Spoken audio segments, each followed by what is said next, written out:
อัญมณี2 เม็ดที่โลกไม่มีวันลืมเม็ดแรกสีชมพูอ่อนดั่งแสงรุ่งอรุณดารยาเยนัวหรือทะเลแห่งแสงแห่งจักรวรรดิเปอร์เซียเม็ดที่2สีน้ำเงินลึกราวรัตติการเพชรโฮปเพชรที่ถูกเล่าขานว่าต้องค้ำทรัพย์1คือบัลลังก์ของตะวันออกอีก1คือความลึกลับของตะวันตกแล้วทำไมเพชร2 เม็ดนี้ถึงกลายเป็นตำนานคู่ขนานที่โลกต้องจารึกยินดีต้อนรับสู่อัญมณีมีเรื่องเล่าโดยป้าอุ้มช่องที่ทุกอัญมณีมีเรื่องเล่ามากกว่าที่ทุกคนคิดวันนี้ป้ามีเรื่องเล่าสนุกมาฝากหลานๆนะจ๊ะเป็นเรื่องของเพชร2-3 เม็ดงามที่ส่องประกายระยิบระยับราวกับดวงดาวบนฟ้าแต่มีชีวิตผจญภัยยิ่งกว่าเทพนิยายซะอีกนะจ๊ะนานมาแล้วนานแสนนานตั้งแต่สมัยที่แผ่นดินอินเดียยังเต็มไปด้วยขุมทรัพย์ล้ำค่ามากมายมีเหมืองเพชรแห่งหนึ่งชื่อว่าโกคอนดาอยู่ทางใต้ของอินเดียเหมืองแห่งนี้ไม่เหมือนที่ไหนในโลกเพราะมันคือดินแดนแห่งแสงที่มอบกำเนิดเพชรที่สวยที่สุดและใหญ่ที่สุดเท่าที่โลกเคยเห็นมา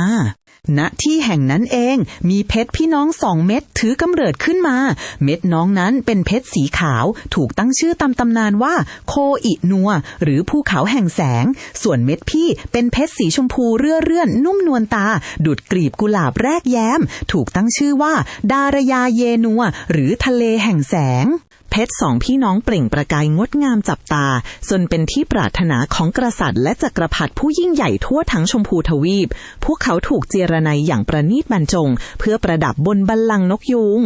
เล่ากันว่าดารยาเยนัวและโคอินัวคือดวงตาทั้ง2 ข้างของบัลลังก์นกยูง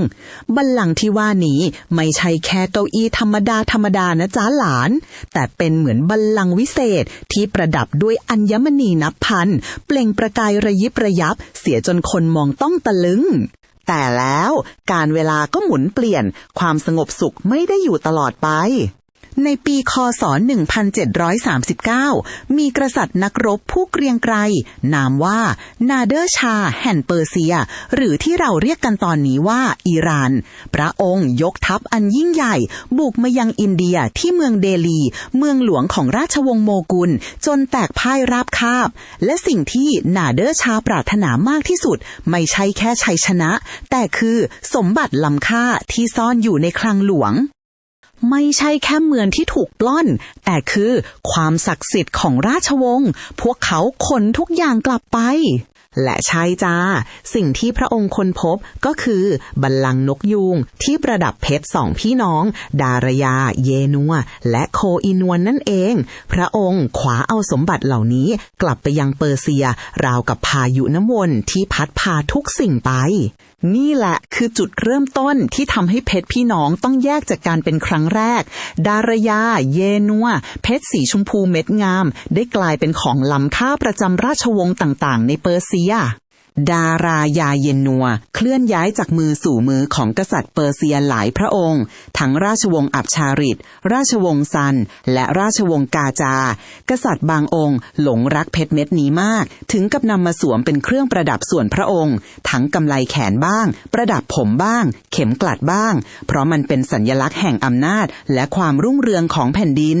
แต่การเดินทางของเพชรไม่ได้ราบรื่นเสมอไปนะหลานบางครั้งก็เต็มไปด้วยการแย่งชิงและสงครามอันดุเดือดกว่าจะมาถึงราชวงศ์ปาลาวีราชวงศ์สุดท้ายของอิหร่านเพชรเม็ดนี้ก็ผ่านเรื่องราวมันนับไม่ถ้วนปี1967เป็นครั้งสุดท้ายที่ดารยาเยนัวได้ออกมาอวดโฉมต่อสาธารณชนมันถูกประดับอย่างสง่างามในพระราชพิธีบรมราชาภิเษกของจักรพรรดิชาโมฮัมหมัดเรซาปาลาวีกษัตริย์องค์สุดท้ายของอิหร่านแสงเพชรสะท้อนระยิบระยับราวกับจะบอกลาความรุ่งโรจน์ของราชวงศ์ เพราะหลังจากนั้นไม่นานก็เกิดการปฏิวัติครั้งใหญ่ราชวงศ์ล่มสลายอิหร่านเปลี่ยนการปกครองและดาราเยนัวก็กลายเป็นสมบัติของชาติไปโดยปริยายปัจจุบันนี้เพชรทะเลแห่งแสงยังคงถูกเก็บรักษาไว้อย่างดีที่พิพิธภัณฑ์มหาสมบัติแห่งอิหร่านให้ผู้คนได้ชื่นชมความงามและเรื่องราวอันยาวนานของมันหลานจ๊ะที่ป้าบอกว่าดารยาเยนัวทะเลแห่งแสงมีรูปทรงแปลกๆเหมือนแผ่นกระจกแบนๆน้ำหนัก182กะรัตนักอัญมณีวิทยาเขาสงสัยกันมานานแล้วว่าทำไมเพชรที่ยิ่งใหญ่ขนาดนี้ถึงถูกเจียรไนให้แบนราบแบบนี้จนกระทั่งปี 1966 มีทีมนักวิจัยชาวแคนาดาได้รับอนุญาตให้เข้าไปสำรวจมหาสมบัติแห่งชาติอิหร่านพวกเขาใช้กล้องขยายส่องวัดแล้ววัดอีกจนได้ข้อสรุปที่ทำให้โลกต้องตะลึงเขาพบว่าเพชรดารยาเยนัวเม็ดนี้แท้จริงแล้วมันคือส่วนหนึ่งของเพชรยักษ์ในตำนานที่ชื่อว่าเลอะกรองตาเบลหรือเพชรโต๊ะยอดมงกุฎที่เคยหายสาบสูญไปนั่นเองแล้วเจ้าเพชรโตที่ว่านี้มันใหญ่ขนาดไหนนะหรอในบันทึกของทาแวนิเยพ่อค้าเพชรคนเดิมบอกว่ามันเคยมีน้ำหนักถึง242กะรัตใหญ่โตมโหฬารจนแทบจะวางบนฝ่ามือไม่มิดคำถามคือใครกันที่กล้าผ่าเพชรสีชมพูที่ใหญ่ที่สุดในโลกเม็ดนี้ให้แยกจากกันและที่สำคัญกว่านั้นชิ้นส่วนที่เหลือหายไปไหนหลานจ๋าความจริงมันซ่อนอยู่ในสายตาเรานี่เองในตู้โชว์ถัดไปที่พิพิธภัณฑ์อิหร่านมีเพชรสีชมพูเม็ดเล็กกว่าอีกเม็ดหนึ่งชื่อว่านูอุลไอนัวหรือดวงตาแห่งแสงหนัก60กะรัตมันถูกประดับไว้อย่างวิจิตรบนมงกุฎของพระนางฟาราปาลาวีราชินีองค์สุดท้ายของอิหร่านทีมนักวิจัยลองเอาแบบจำลองคอมพิวเตอร์มาประกบกันดูแล้วก็ต้องร้องยูเรกาเพราะเพชรเม็ดเล็ก60กะรัตกับเพชรเม็ดใหญ่182กะรัตเมื่อเอามารวมกันพร้อมกับส่วนที่หายไปจากการเจียรไนมันรวมกันได้เป็นเพชรในตำนานเลอกรองตาเบลเม็ดดั้งเดิมไม่มีผิดเพี้ยนทำไมพวกเขาถึงต้องตัดมันนะหรอ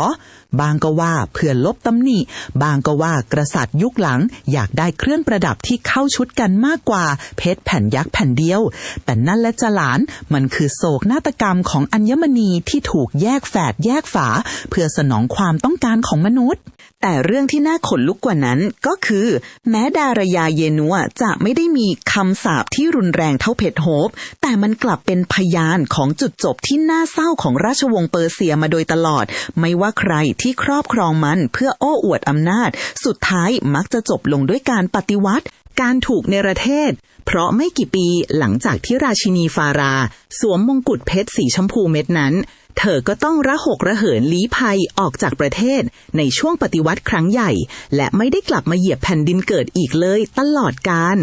ตอนนี้นะจ๊ะเพชรทั้ง2ชิ้นทั้งส่วนแฝดพี่และแฝดน้องนอนอยู่ห่างกันไม่กี่ก้าวในห้องนิรภัยใต้ดินที่กรุงเตหะรานท่ามกลางทองคำและมรกตนับล้านชิ้นแต่มันจะไม่มีวันที่จะได้กลับมารวมกันเป็นหนึ่งเดียวอีกแล้ว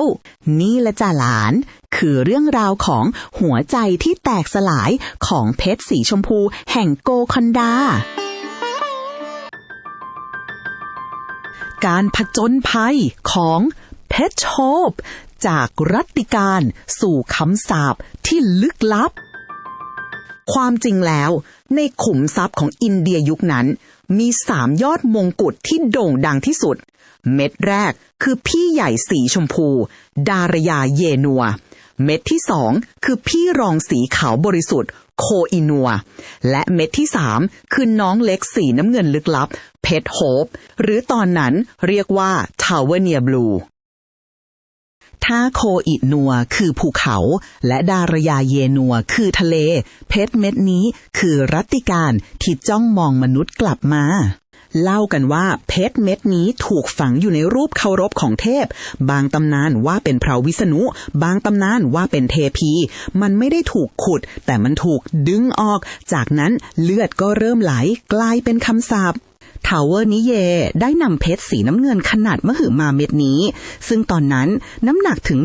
115กะรัตไปถวายแด่พระเจ้าหลุยส์ที่14กษัตริย์ผู้ยิ่งใหญ่แห่งฝรั่งเศสหรือที่รู้จักกันในนามพระราชาแห่งดวงอาทิตย์พระเจ้าหลุยส์ทรงหลงไหลในความงามของเพชรเม็ดนี้มากถึงกับสั่งให้ช่างเจียระไนฝีมือเยี่ยมมาปรับปรุงให้มันเปล่งประกายยิ่งขึ้นและจากวันนั้นเพชรเม็ดนี้ก็ได้ชื่อใหม่ว่าเพชรสีน้ำเงินฝรั่งเศส French Blue มันถูกประดับอย่างหรูหราบนเครื่องราชกุฏภัณฑ์หรือตราประจำตำแหน่งอัศวินของพระเจ้าหลุยส์ที่15และถูกเก็บรักษาไว้ในพระราชวังแวร์ซายน์อย่างดีจากของศักดิ์สิทธิ์กลายเป็นเครื่องประดับของราชสำนักแต่หลานเอ้ยเพชรบางเม็ดไม่ชอบถูกลดสถานะมันอาจทำให้ประวัติศาสตร์พลิกผันอีกครั้งเมื่อเกิดการปฏิวัติฝรั่งเศสอันโด่งดังผู้คนล้มล้างระบอบกษัตริย์พระเจ้าหลุยส์ที่16และพระนางมารีอังตัวเนตถูกจับกุมขึ้นแทนประวัติศาสตร์ด้วยคำว่าประหารเครื่องราชกุฏภัณฑ์ทั้งหมดรวมถึงเพชรสีน้ำเงินฝรั่งเศสก็ถูกนำไปเก็บไว้ที่คลังหลวงและนั่นคือจุดที่มันเปลี่ยนจากเพชรของกษัตริย์เป็นเพชรของคำสาปแต่แล้วไม่คืนหนึ่งของเดือนกันยายนปี1792เหตุการณ์ที่ไม่คาดฝันก็เกิดขึ้นกลุ่มโจรบุกเข้าไปในคลังหลวงและขโมยอัญมณีล้ำค่าไปมากมายรวมถึงเพชรสีน้ำเงินฝรั่งเศสด้วยจากนั้นเพชรเม็ดนี้ก็หายสาบสูญไปอย่างไร้ร่องรอยราวกับสลายไปกับสายลมผู้คนพากันร่ำรือถึงคำสาปของเพชรเม็ดนี้ว่าใครที่ครอบครองมันจะต้องพบเจอแต่โชคร้ายและหายนะไม่ว่าจะเป็นการถูกฆาตกรรมล้มละลายหรือแม้แต่จุดจบอันน่าเศร้าแต่ความจริงเป็นอย่างไรกันแน่ไม่มีใครรู้เวลาผ่านไปเกือบ20ปีในปี1812ที่กรุงลอนดอนประเทศอังกฤษจู่ๆก็มีเพชรสีน้ำเงินเม็ดนึงปรากฏขึ้นมามันมีน้ำหนัก 45.52 กะรัตและถูกเจียระไนใหม่ให้เล็กลงไปมากแต่ความงามของมันยังคงโดดเด่นสะดุดตาไม่ต่างจากคนที่พยายามเปลี่ยนตัวตนเพื่อหนีอดีตไม่มีใครเชื่อมโยงมันกับเพชรสีน้ำเงินฝรั่งเศสที่หายไปเลยจนกระทั่งนักอัญมณีวิทยาในยุคหลังได้ศึกษาอย่างละเอียดจึงพบว่าเพชรสีน้ำเงินเม็ดนี้มันคือเพชรสีน้ำเงินฝรั่งเศสที่ถูกเจียระไนใหม่นั่นเองและมันได้ถูกตั้งชื่อใหม่ตามเจ้าของคนแรกที่ปรากฏตัวในยุคนั้นคือเฮนรี่ฟิลิปโฮปกลายเป็นเพชรโฮปไดมอนด์ที่เรารู้จักกันในทุกวันนี้จ้าพอเพชรสีน้ำเงินมาอยู่ในมือของตระกูลโฮปดูเหมือนชื่อความหวังจะเป็นแค่ชื่อประชดประชันนะหลานเพราะหลังจากเฮนรี่ฟิลิปโฮปตายไปหลานชายของเขาที่ชื่อลอร์ดฟรานซิสโฮปก็รับมรดกนี้มาพร้อมกับหายนะฟรานซิสเป็นคนสุดท้ายของตระกูลที่ได้ครอบครองเขาใช้เงินเก่งราวกับเททิ้งเขาหลงรักนักแสดงสาวสวยชื่อเมโยเฮทั้งคู่ใช้ชีวิตหรูหราฟู่ฟ้าจนหนี้ท่วมหัวระดับที่ว่าต้องหนีเจ้าหนี้หัวซุกหัวซุนสุดท้ายฟรานซิสต้องกัดฟันขายเพชรเม็ดนี้เพื่อเอาตัวรอดแต่เชื่อไหมหลานพอขายเพชรไปชีวิตเขาก็พังทลายเมียก็ทิ้งตัวเองก็ล้มละลายกลายเป็นคนสิ้นเนื้อประดาตัวจนหยดสุดท้ายและนี่ละจ้าคือตอนที่เพชรเริ่มออกอาละวาดผ่านมือพ่อค้าอัญมณีมันข้ามน้ำข้ามทะเลไปถึงมือเซลิมฮาบิบนักสะสมชาวตุรกีแต่หลังจากเขาขายเพชรได้ไม่นานเขาก็จมน้ำเสียชีวิตจากเหตุการณ์เรือล่มนอกชายฝั่งสิงคโปร์เพชรถูกขายต่อจนไปถึงมือปีแอร์คาเทียช่างอัญมณีชื่อก้องโลกคาเทียคนนี้เขาไม่ได้ขายแค่เพชรแต่เขาขายตำนานเขาแต่งเรื่องคำสาปให้น่ากลัวขึ้นเป็นเท่าตัวเพื่อไปล่อตาล่อใจคุณนายมหาเศรษฐีชาวอเมริกันที่ชื่ออีวาไลน์วอชแมคคลีนอีวาไลน์คนนี้เธอแปลกจะหลานเธอรวยล้นฟ้าแต่เบื่อชีวิตที่ราบเรียบพอคาเทียกระซิบข้างหูเธอว่าเพชรเม็ดนี้มีคำสาปใครถือครองจะพินาศแทนที่เธอจะกลัวเธอกลับตบโต๊ะดังปังแล้วบอกว่าฉันนี่แหละจะเอาคำสาปมาเป็นของแก้เคล็ดเธอเชื่อว่าคนดวงแข็งอย่างเธอจะสยบเพชรปีศาจเม็ดนี้ได้เธอควักเงินจ่ายไปถึง 180,000 ดอลลาร์ซึ่งสมัยนั้นส ซื้อคฤหาสน์ได้เป็นสิบหลังแล้วเธอก็เริ่มทำเรื่องที่คนทั้งโลกต้องอ้าปากค้างเธอพามันไปที่โบสถ์เพื่อให้บาทหลวงทำพิธีไล่ผีให้เพชรจะหลานแต่ดูเหมือนผีในเพชรจะพยศกว่าที่คิดหลังจากนั้นไม่นานความสยองก็เริ่มคลืบคลานเข้าสู่บ้านแมคคลีนลูกชายวัย9 ขวบที่เธอรักสุดหัวใจจู่ๆก็วิ่งออกไปหน้าบ้านแล้วถูกรถชนตายต่อหน้าต่อตาลูกสาวเพียงคนเดียวของเธอกินยาตายตั้งแต่วัยรุ่นสามีของเธอจากที่เคยรักกันก็กลายเป็นคนติดเหล้าสัมมะเลเทเมาจนเป็นบ้าต้องเข้าโรงพยาบาลประสาทและตายอย่างโดดเดี่ยวตัวเธอเองธุรกิจครอบครัวล้มละลายสูญเสียทุกอย่างจนเหลือเพียงเพชรโฮปที่ยังส่องประกายเยือกเย็นอยู่บนคอของเธอมีคนเล่าว่าในงานเลี้ยงคืนหนึ่งอีวาไลสวมเพชรโฮปเดินไปมาท่ามกลางแขกเรือที่มองเธอด้วยความสงสารและหวาดกลัวเธอหัวเราะร่าเริงแต่ดวงตากลับเศร้าส้อยเธอถึงขั้นเอาเพชรไปผูกไว้ที่คอเช่าไหมสุนัขพันธุ์เกรทเดนของเธอแล้วปล่อยให้มันวิ่งเล่นไปมาราวกับจะท้าทายโชคชะตาว่าเอาสิจะพรากอะไรจากฉันไปอีกก็ได้แต่ฉันจะไม่ยอมแพ้เพชรเม็ดนี้จนกระทั่งลมหายใจสุดท้ายของเธอมาถึงอีวาไลวอลช์แมคคลีนตายอย่างน่าอนาถในสภาพคนสิ้นหวัง